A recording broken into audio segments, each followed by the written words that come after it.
Welcome to Armchair Anonymous. I'm Dax Shepard, and I'm joined by Monica Padman. And today we're going to hear crazy cop stories. Yes. But should we just go ahead and tell people no cops called in, except one is about a cop. Family member. Yeah, we didn't know what to take away from that. Do we not have enough police officer listeners? We probably don't. Or they're really secretive about their stuff. Or they're busy. But these folks were not busy, and we got to talk to them, and we now have some delicious, crazy cop stories. Please enjoy. Hard times come and go. Good times, take them slow. My life, I had them both. Remember one thing, you gotta know, I'ma keep on shining. We wear short shorts. Hi. Nick, can you hear us? I can hear you. Did you grow up in an area where that song was popular in commercials? If you dare wear short shorts, Nair wears short shorts. I don't remember that one. It was for a hair removal product called Nair. Do you remember that, Monty? Yeah, we used Nair. Tried it on all kinds of places. Oh, wow. But I don't remember that jingle. Where did you grow up, Nick? I grew up in Keller, Texas, just north of Fort Worth. I bet there was Nair in Texas. Oh, sure. Those women know how to take care of themselves. Remove. Yeah. We had a couple of jingles that were stuck in my head. It's like call 267-8433 because the next thing to do is Doworth clean. That ran 20 years ago, still stuck in my head. Yeah, that's a good jingle. That's a good. keeper. Are you still in Texas? Yes, I live in Plano, which is just east of that, so like just north of Dallas. I've driven through Plano a few times. And are you in law enforcement? No, I'm not in law enforcement. You're not in law enforcement. Okay. You never know. These could go either way. All right, so tell us your story. Okay, so it's a stormy, dreary day in late May, Keller, Texas, 2006, and it's the last day of my senior year of high school. The last day was a short day. We had taken a couple of finals, and it had been storming a lot, especially all that morning. And so me and my two best friends decided we're going to head back to my buddy Steve's house to figure out what we're going to do with the rest of the day. So we get to his place and sit down on the couch, and I don't know if it's the weather or the collective unclenching, being done with high school, but we all pass out. Within minutes, we're all asleep, just on the ground. Wow.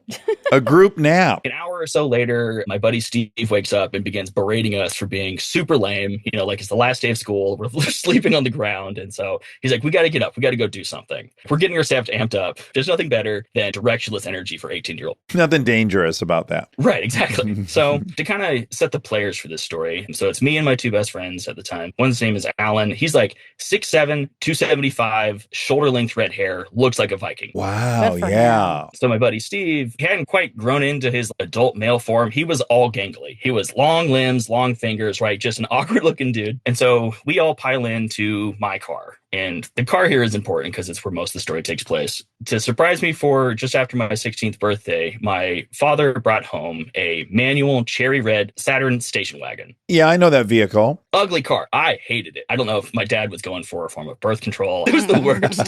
And so we all pile into my car. Alan takes the front passenger seat. Steve takes the back seat. Alan has a hard time fitting into most cars because of his size, but that little station wagon, he really struggled with. So the road from Steve's house back to town is like an old country road. And so we get a little ways down this road, and then Alan decides, he's like, hey, I got to go to the bathroom. I think we were going to Whataburger or my place. I was like, well, when we get there, you can go there. He's like, no, I got to go right now. And I was like, well, what do you want me to do? And he's like, I'm just going to pee out the door. And so he unbuckles, opens the passenger side door, lodges himself in the frame, and then does his business. So Steve slides over behind my side because he doesn't want to be on that side of the car at the moment. And he's kind of amping himself up, and he's like, I got to moon somebody. I want to moon the next car. Things are really escalating. Yeah, they're unraveling. One guy's dick's out the door, and another guy's ass is about to be out the other side. Normal 18-year-old activity. So his head hits the back seat, his ass hits the back window. As we're going down the road, up ahead, at the crest of kind of the largest hill, I can see a large tree branch that has kind of fallen in the road. I can see the front of a car, and I can just kind of see somebody's walking towards this branch. Somebody's going to clear it. And so I tell Steve, I was like, hey, there's somebody out here clearing this branch in the middle of the road. This is perfect. Let's just moon that guy. The good Samaritan. Poor guy. Well, that's the reward. So as we kind of hit the bottom of this hill and we start coming up, I realize now that this is a cop car that's at the top of this hill, and it's an officer that's walking to clear this branch. Oh, boy. And also, as we're kind of going towards it, I realize I'm the only one who can see this. Alan's preoccupied ride, looking out the right side door. Steve's ass is against the window with his face in the seat. I kind of come to the split-second decision that I'm just going to let this ride. I'm not going to say anything. Oh, wow. I'm just going to let this happen. Strange decision. Yeah, because you could be in trouble. See, that hadn't quite factored in. In my mind, I was like, this is going to be hilarious. So we end up getting closer, and obviously because he's in the road, I slow down. So we get down to 10, 15 miles an hour. This part, as I remember, is always in slow motion because he's walking up to this tree branch, doing his normal thing. He looks at me, he lifts his hand in greeting, and all those micro emotions play across his face. He goes from amused and kind of just happy to angry, confused, and bewildered as he notices this butt pressed against the back passenger window. It's at this point that Alan finishes, right? So he rolls back into the car and closes the door, looks over, and just nonchalantly goes, "Oh, that's a cop." And Steve jumps up in the back of the seat. He's like, "I just moved a cop?" And he's like, "We got to run. We can't do this. We got to get out of here." At this point, I'm realizing, oh, this might be something you get arrested for. So I slam on the accelerator and take off. Oh my God, he started chase. These are like the series of decisions that are being made. So I pull out a firearm and just start shooting. Steve and Alan at the same time were like, "We got to get off the road. Take a left right here." So I hit the brakes and take a hard left. Quiz for you, Dax. If you suddenly accelerate and then take a hard left and hit the brakes on a wet road, what happens? We're going to do a little spinny. Right. So we slide, but I managed to make the entrance to this neighborhood. But then I hit the ditch right afterwards and take out a speed limit sign. Oh, I see. You locked the front end and you couldn't steer any longer. Basically, right. My back end is kind of back and looking towards the road. We kind of paused for a second, and then I tried to get my bearings, tried to like, is the car okay? What's the cop doing? And so then I hit the accelerator and our wheels just spin. And I just start kicking mud out of the back of my car. And at this same time, a minivan comes up the road, kind of blocks the entrance to this neighborhood. The cop is just a little bit of ways up. His lights are on because he's out of his car. And he's over here waving at us, waving at this van, but he's also like looking back at this tree limb that he's got to clear. The limb is sizable. A grown man could clear it, but with some effort, right? So he's kind of in a predicament. But because this van is so close, I just coat the back of this van in mud. The poor driver of this van was just confused and bewildered as this cop is waving at him. The car's getting pelted with mud. It felt like a really long time. I bet it was 15 to 30 seconds. And so Alan starts bouncing up and down in the seat. Eventually we get purchase and we slip out of this ditch and hit the road. Basically take off into this neighborhood. And we make it a little bit of ways down. And I look in the rear viewer. And at this point, the cop has resolved his issue. He's cleared the branch. He's in his car. He's coming after us. We're like trying to figure out what exactly we're going to do. But we also all realize at the same time that we're on our home turf. We've driven these roads our entire life. We know the exact ins and outs of these neighborhoods. So these old neighborhoods, like there's lots of cul-de-sacs and roads that kind of loop around, that kind of stuff. And so it's really easy to get lost if you don't know exactly where you're going. Maybe the cop did as well. You know, he's a local officer, but we really knew these specific roads. We immediately go into planning mode, like take a right on Maple. Planning our exit was like, if we can go enough rights and lefts to break line of sight from this cop, we think we can get away. He came right to us really hard, but he was always like one turn behind us, right? So Steve's looking out the back, basically giving us the play-by-play. And also really quick, Nick, you live in a pretty small town, right? Oh, yeah. In your mind, though, you're like, yeah, all I got to do is get away, as if you're not going to pass the same cop the next day downtown. Yeah, where's away? There's no hiding in a small town. That's true, yeah. We fly through this area and we eventually lose him. We take a couple of turns and he's no longer on our tail, and we basically head towards the exit that we were planning for. And we slowly creep up to this exit. We didn't want to like stick our nose out in case he was on the main road that we were coming up to. And we look left and we see nothing. We look right and we see a cop's lights on heading away from us. Whether it was the same cop, I don't know. Maybe he called for backup and they were heading like towards where we were. But so we basically just like wait for him to get a little bit further away and then slowly take a left and just kind of head off. And we ended up taking all the back roads we could basically to get to my house. And we went inside, you know, locked the doors. We were like, we're going nowhere. We're in hiding. That's how my buddy mooned a cop, and then we got in a car chase and we escaped. Wow. I like to adding much more serious offenses in response to maybe questionably not even an offense. I agree. Oh, no, I think they think that we mugged that guy. So let's shoot this person who saw us. Exactly. Who's confused. It's a real comedy of errors. For sure. I feel like your friend who was peeing, that's really risky. The door could have slammed on his penis. Well, first of all, you're granting him an enormous penis that from his seat, it's making its way out to the door jamb. Well, isn't he peeing out the door? Yeah, but if you roll over to the side, the edge of the door is below you. But if you slam the door, it just hit your dick. He's not snaking it out the so he sides cracked the door and is peeing down into that gap. He's got it open a pretty good amount. He lodged his whole frame in that door frame. It took a lot to get him in the car. It would have taken a lot to get him out of the car. Sounds agile for a big guy. Cautionary tale, don't pee out of the car because you might get your dick slammed. Okay, I think more cautionary tales like if you pee out of the car and you see a cop, just deal with that. Don't get in a high-speed chase through a residential area. Oh, I got such a little burst of fun nostalgia when you said you got out of class and then you went to a friend's and you got to figure out what you're going to do for the rest of the day. I loved that. I know, me too. Oh, what a time. Yeah, it was great. As the years go by, I kind of reflect on this story from the officer's perspective, right? Like he's just going about his day and then he gets out of his car, walks up, and then this car slowly drives by with a butt just pressed to the back. And then the car speeds up, freaks out, hits a ditch, and then a car comes up behind him. And then the car just coats that car in mud. From his perspective, it must have been wild. Well, yeah, he's assuming you have something very illegal in the car. Firearms or drugs. There's some reason you guys are now smashing into signs. Some public property damage with that sign. Yep. You hit a few things there. We actually went back the next day and that sign was still there. So we absconded with it. Oh my God. Okay, so you stole. You guys are really looking to get in trouble. And you didn't. And those boys, they made it to adult maturity. They're thriving. Oh, yeah. Steve, he's actually my best friend, best man at my wedding. He's actually the one who introduced me to the podcast. Oh, and so Steve. I really can't think of a better way to repay him for that than to embarrass him in front of millions of people. Yes, I like it. I applaud it. Yeah, that's nice. Well, it's great meeting you, Yeah, Nick. thanks for sharing. Yeah, you too. All right, take care, brother. Bye. Dax, did that story make you sad? Why are your eyes all red? Well, no, it didn't make me sad at all. But now I'm curious why my eyes are all red. Yeah, they look like you've been crying. I've been crying. No, I worked out and drank a pre-workout. Now I'm concerned. Now I want to see. Hold on, let me. You see what They I'm look a dealing with? little less red than they did a minute ago. Okay. It's on the up and up. Do you see what I mean? I'm taking a photograph. Then I'm going to zoom in.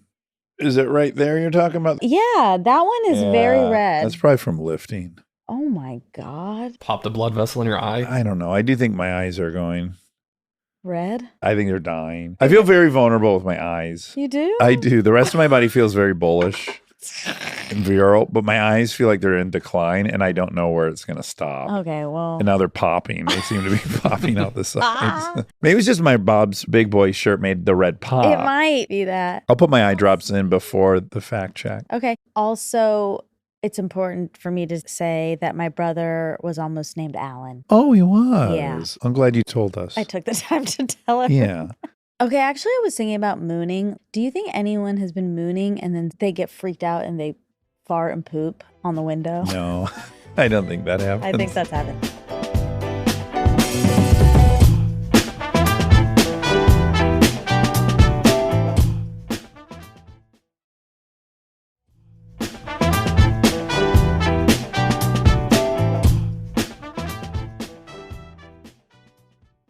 Hi, I was so hoping I would hear you guys talking about poop when I logged on. Well, we there's delivered. a 99% chance. It's what we all come for. Yeah, we were just debriefing because the previous caller involved some mooning. While you were saying that, Monica, she was curious if anyone has farted and pooped while they were mooning, but I don't think so. Everything's happened in life. That's so true. It's definitely happened. But my question is, I've done a lot of mooning as a kid, especially because my brother had a license. You know, I was 11, so I was constantly hanging my butt out the window to amuse him. You hung it out or you put it up against the window? No, I'd roll the window down and hang my whole butt out the window. My thought, though, is like, I've done that a bunch of times. I've never been mooned. Either of you been mooned? I don't think so. I have. People did it on the school bus a lot. Internally or towards the window? Or just to the other classmates? Towards the window, you would do it. So when you Yeah. got off the bus, you'd see some mooners. I think it's funny. Butts Little are kids want funny. to show their butts. There's nothing dirty really about it yet. Of course there is. It's the dirtiest thing we have. I think mouse could be potentially. Then poop? No,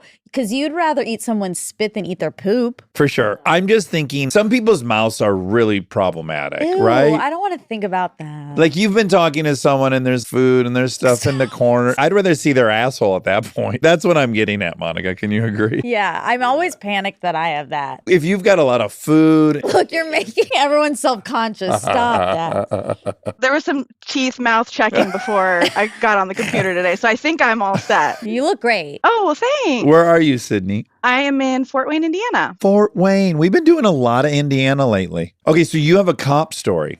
I do. So this was the fall of 2008. I was a freshman in college at IU. And at that time, I was not really vibing with my roommate yet. So when it came time for parents' weekend, my parents and my younger sister came down to visit and just decided that I would stay in the hotel with them. Of course, yeah. I just needed a taste of home, wanted to get out of the dorm for a night. So we went to the football game that night. It was a night game. It all wrapped up. This sounds so fun. I know. It was a bit of an intense game. There was a major injury in the game, so it ran really, really late. And so this was the middle of the night. We are on the road to the hotel. And the reason that we are driving out of town is because it's parents' weekend and all the rooms in town have been booked up. And it's like a state highway that we're taking, but this is still rural Indiana. It's very dark on this road. It's a 2-lane highway. And we're talking September, so there is full-grown corn on either side of the road. And I remember that because as you're going around turns, you can't really see what's around the curve. And my dad is driving, my mom's in the passenger seat. I'm behind my dad, and my sister is behind my mom. And we're driving down the road, and all of a sudden, this big white lifted truck comes barreling up behind us. Oh, boy. And my dad doesn't drive the speed limit normally, so this guy had to have been flying, right? So he comes up behind us, speeds over into the other lane, brights are on. Where were you in 2000? Well, you sure it wasn't a burgundy lifted truck? Nope, bright white. And it passes us and it kind of disappears around the corner, right? So we're like, that was weird. What a jerk, whatever. Keep driving. All of a sudden, we come around a curve.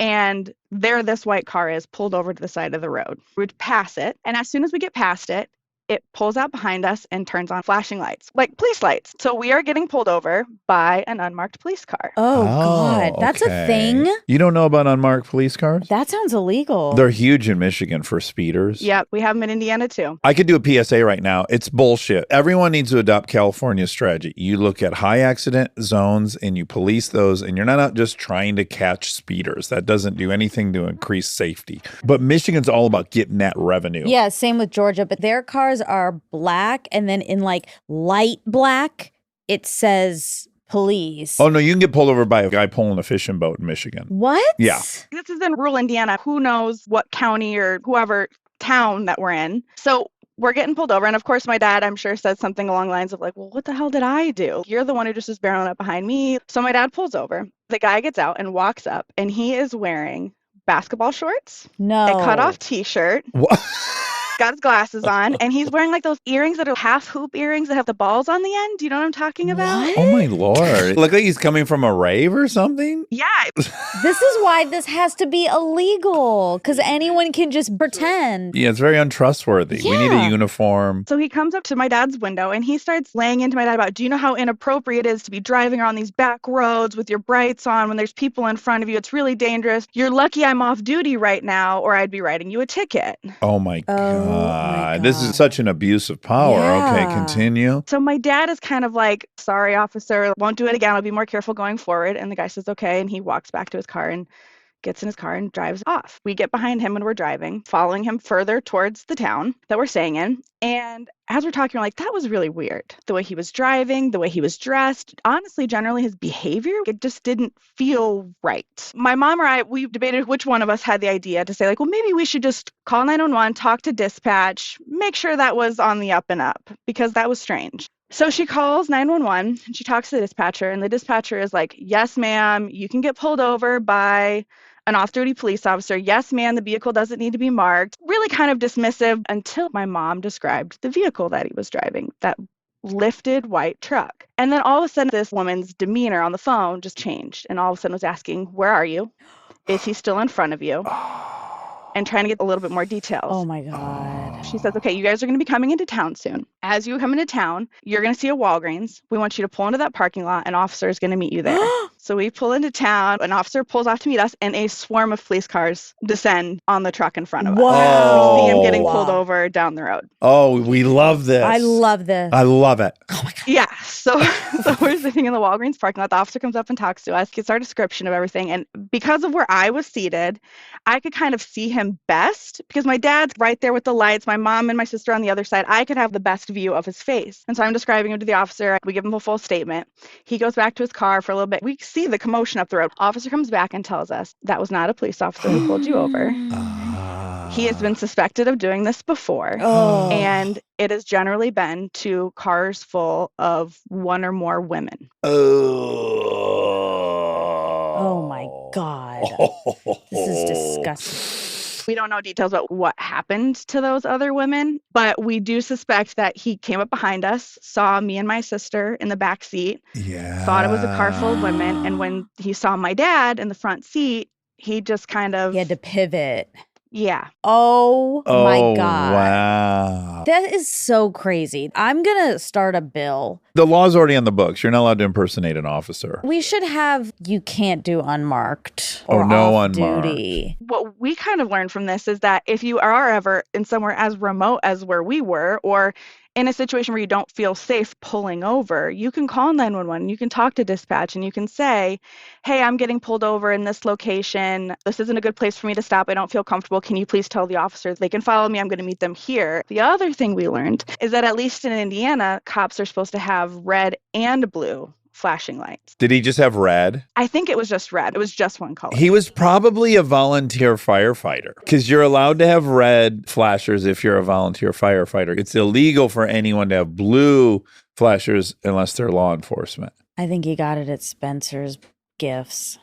Not AutoZone or some auto parts store. We had to go up the road and we had to identify him. I don't know if he was like in handcuffs. That was probably prejudicial, but we saw him. We had to say, yep, that was the guy. And what was his demeanor? Do you feel like you were serving him up a plate of crow? I would have lived for that moment. His head wasn't down or anything. He also wasn't yelling at police officers. Just kind of remember him standing there, just kind of like taking it all in. We got something in the mail a few months later, like telling us that we were going to have to come down and testify in a trial against him. At the very last second, we got a call from the prosecutor's office saying that he had taken a plea bargain. And so we didn't have to go and testify. But we do know that he was at least in some way prosecuted. Okay, good. Oh, that is scary. It's really freaky to think about what would have happened if he had some sort of weapon on him, because we were so in the middle of nowhere at that point. Yeah. Or if you were a car full of girls. And the fact that he flew by and then he was like, oh no, I'm going to stop. Then I'm going to pull him. Oh. Oh my God. I feel like you're a few steps away from being a serial killer. If Yeah. You're like on the path. That was a good story. Twisty and turny, huh? Swervy, Curvy and swervy. Curvy and swervy. Well, before I go, I just wanted to tell you guys thank you so much for all that you do. And my sister is a huge Armcherry. She's so sad she couldn't be here to pop in. Oh, man. What's her name? Zoe. Shout out to Zoe. And I hope you enjoy that beautiful Indiana summer that's coming your way. It's about to get muggy. Yeah. It's time to find a swim hole. Time to get a lot of extra hair ties. Got to get your hair up. You got to get it up. Yeah, you got to get off your it'll neck. frizz. All right, Sydney. Nice meeting to meet you. you.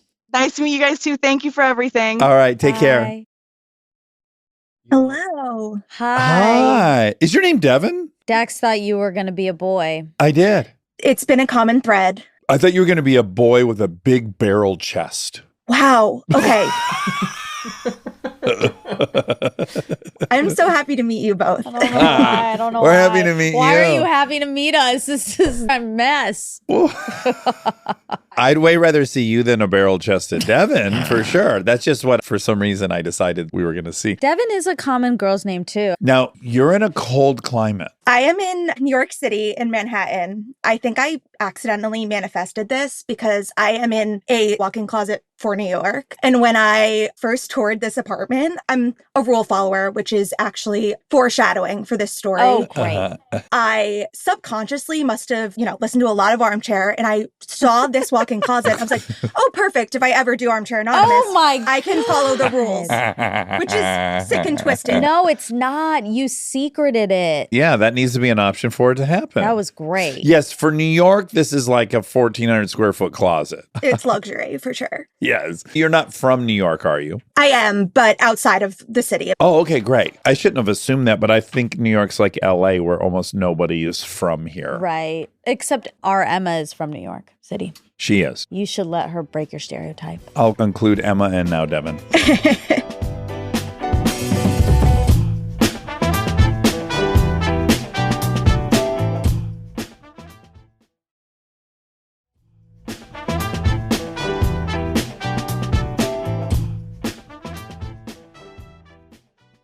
All right, now tell us a grimy cop story. Ooh. This takes place about 10 years ago. I was 17. So my mom was taking my brother early morning to baseball over the weekend.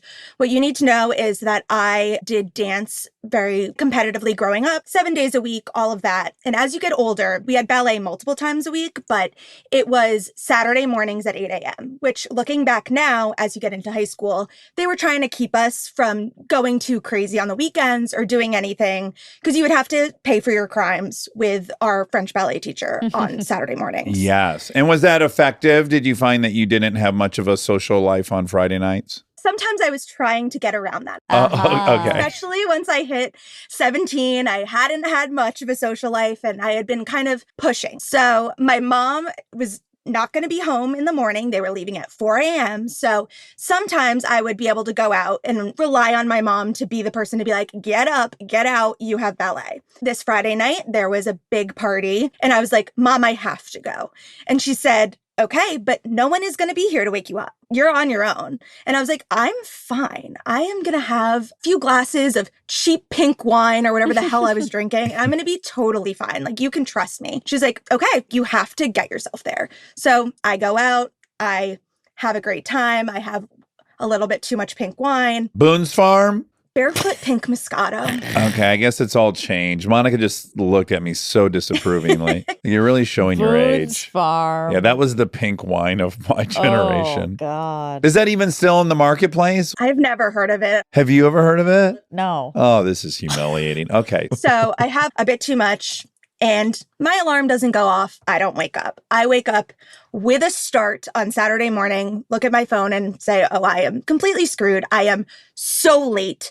We got to get moving. So I am panicking, freaking out. You know, when you're like really also hungover, running around, chicken with its head cut off. But instead of being a normal person with a brain and being like, let's get this show on the road, get your dance bag, get in the car, the first thing I do is I have to call my mom to panic cry and tell her what's going on. Yeah. Not a step I needed to take, but obviously I was feeling so much shame about doing exactly what she told me was going to happen.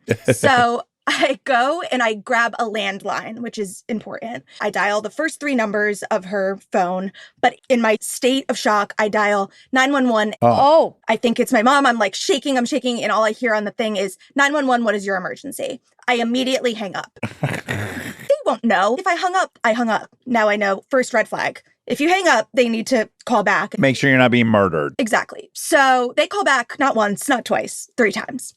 I am trying to ignore it to see if it'll go away. Again, second red flag. Finally, I say, this is not going to end. I have to pick up the phone. I pick up the phone, but I am inconsolable at this point. I am anxious. I'm on the verge of tears. I'm manic. They go, we have tried to call this residence. What is going on there? And I'm like, I'm so sorry. I tried to call my mom. I'm late for ballet. Oh my God. Oh, this is... I'm late for ballet. And they're like, sweetie, what is going on? Are you in danger? And I'm like, no, I promise I'm not in danger.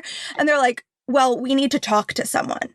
So being a rule follower, despite the fact that it is 9 a.m. on a Saturday morning, and I am nearly 18 years of age, I get it in my head that, oh, it's illegal that I'm here alone and that there's no one in my house. And they're like, so can you put someone on the phone? Is anyone home? I go, my mom. They go, great. Put her on This the is phone. like the first story where things are just escalating for no reason. no Yeah, reason. Yeah. This is completely my own fault. And they're like, great, put her on the phone. I go, she's in the shower. Again, red flag central. And they're like, well, you're going to need to go get her out of the shower or else we're going to have to send in like a full investigation. Because now I'm realizing this is every single flag that they say. You are being held captive. You are in danger. Something's happening. There's someone telling you to say things. I am ticking every box. To be clear, at this point, I haven't actually gotten dressed yet. So I am in random pajamas and no shoes. So my brain goes, okay, take the landline. I'll go to my neighbor and make her pretend to be my mom. Oh my goodness. This is like a bad TV show. Yeah, it's very Kimmy Gibbler. I book it out of my house, barefoot, running through the neighborhood with the landline. So now if they weren't already afraid, what they are hearing is, I'm going to go get my mom, and a young girl panting. So you're on a cordless landline. I am on a cordless landline. However, what I wasn't thinking of is I get to my neighbor's house, I bang on the door, she answers. I grew up in a neighborhood where we're all very close, so I could feel less embarrassed about how horrible this is. And I'm like, listen, you need to pretend to be my mom. And she goes, sweetie, even if I could, there's no way the landline didn't just disconnect. It did disconnect. So basically what the cops heard was someone running and panting through the neighborhood and then a disconnect. All of a sudden, cops screaming through the neighborhood. I actually like this. You like it, yeah. Yeah, the it's cops are like, comforting. we're going. Better be safe than sorry. That's right. I go back inside. They're like banging on the door. And I have now put on my full leotard and tights because at this point, I'm still like, come hell or high water, I'm getting my ass to ballet. Like, this is not going to be the end of me. I go to the door and I'm like, I'm so sorry. And they're like, what is going on here? I try to explain the story, but it's so dumb. And I'm like, can I please get in my car and go to ballet? And they're like, Miss, at this point, this is much bigger than anything else. We have a protocol here. We got to search high and low. So it takes about an hour. They are looking to see if there is a secret basement, if there are other people being held in this home. Really bad. And a real waste of the poor taxpayer dollars. And I am sorry. Did they have to get on the phone with your mom at any point on the baseball trip? They didn't because they saw me and I was 17 years old. Yeah. Sure. Like, they didn't care. They were like, what is wrong with you? Nobody's there to hurt you or anything. I was completely fine. Did you tell them about the pink wine the night before? I did not. That would be hilarious. They arrest Oh my her. God, that would be so funny. I'm so sorry. I'm so hungover. How old are you? Could you put your hands behind your back? Cops.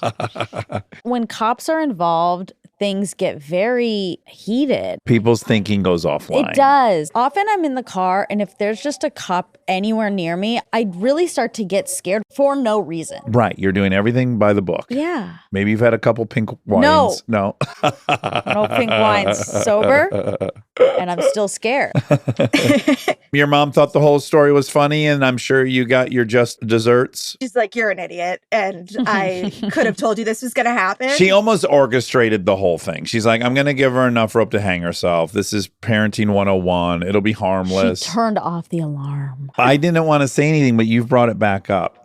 Devin triggered me when she said her alarm didn't go off. Dax, sometimes the alarm doesn't go off. Or You more said often, it. people don't set it when they've had a couple of pink wines. No, you said it and you check it a couple times. And then even still, it doesn't go Yeah, what off. do you think, Devin? Do you think it didn't go off or you didn't set it? Could have been either.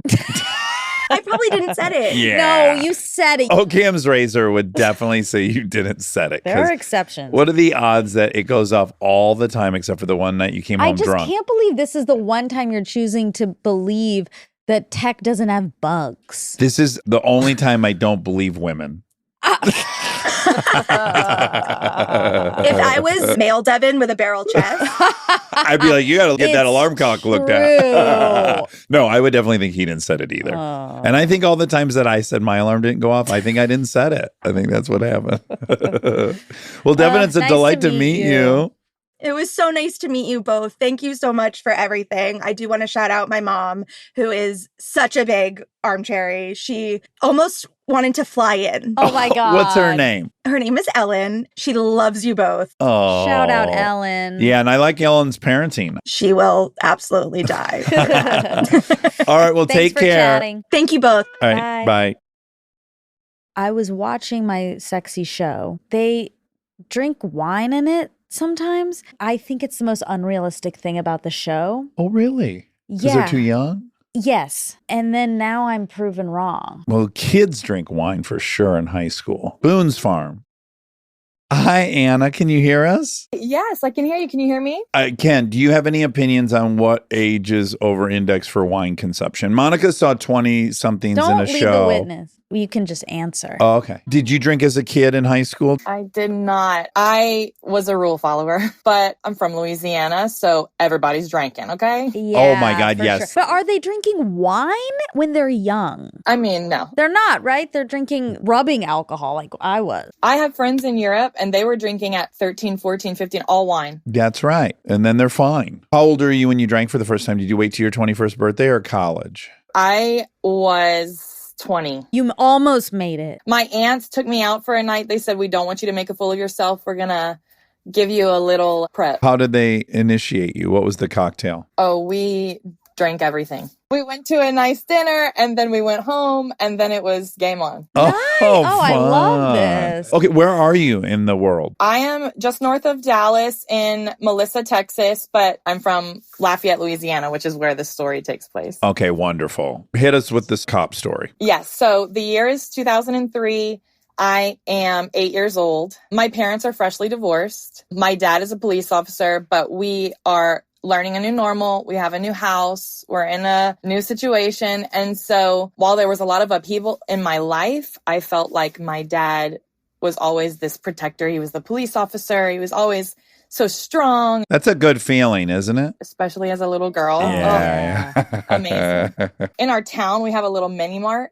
My dad and I's thing was when we went to this mini mart, I was allowed to get a Mary Jane, which, if you don't know, is a small piece of taffy that probably grandmas only eat. Is it like a 15-cent item or something? 10 cents. 10 cent, yeah. What flavor? It's like a caramelly something. Oh, my, Ooh, yum. like a slow poke, maybe. It was just our thing. And so we would each get a 10-cent Mary Jane. Oh, this is so cute. A lot of the times I would run ahead while he was still shopping. It was a small town mini mart, so it wasn't huge, but enough to be out of sight.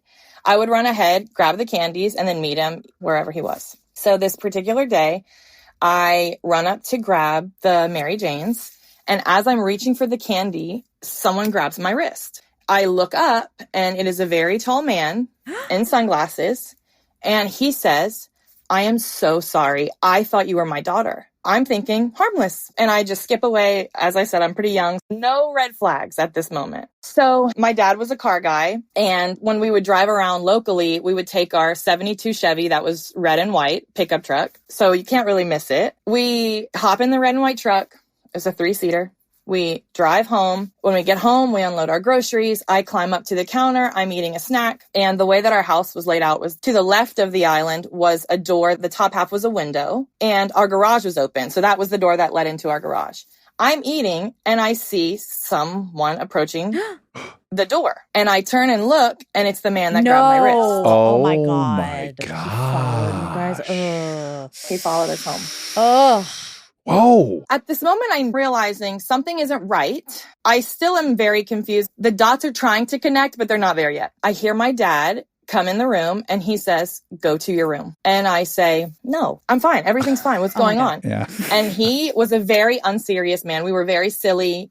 We grew up always joking and laughing. And he said, "Go to your room." I go in my room. I don't know why this part of the story is so hilarious to me, but I lay in my bed, hands like a plank. I just lay down and look at the ceiling. Yeah. It's so scary. Yeah, I was awaiting my fate. I just was so paranoid and scared at that moment. And I start to hear yelling. Ooh. I hear things breaking. Oh, okay. I hear glass shattering. Oh my God. Okay. And I hear two male voices, my dad and this man, screaming at each other. Nothing like this has ever happened before. So I have no idea what's going on. And my dad was pretty well liked in the community. I was like, no one's out to get us. What raised my concern and made me go out of my room and start to peek into the chaos of what was happening was I started to hear a female voice. Oh. And she was screaming, "Stop, everyone, stop, stop." And I run out. Now, my dad is a police officer, but he was a short little guy, 5'7", 5'8", maybe on a good day.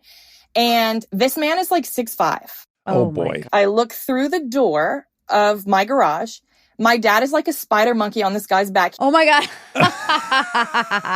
He's got his legs wrapped around this guy's chest. He's got him in a headlock. Oh, beautiful. He sees me poke my head out. I see that there's a female. I have no idea who these people are. He looks at me and he mouths to me, call parrain, which is Cajun French for your godfather. Oh, he doesn't want more cops. He wants Godfather. My godfather was a canine cop. Oh, Yeah. Oh, this guy wandered into the wrong house. He's a big man, but he's struggling. And so I grab my dad's phone. I call my parent. Within 5 minutes, 3 or 4 police cars pull up to our house. They help my dad out. They handcuff this guy. They load him into the car. I am, meanwhile, panicking because I'm like, this is how I die.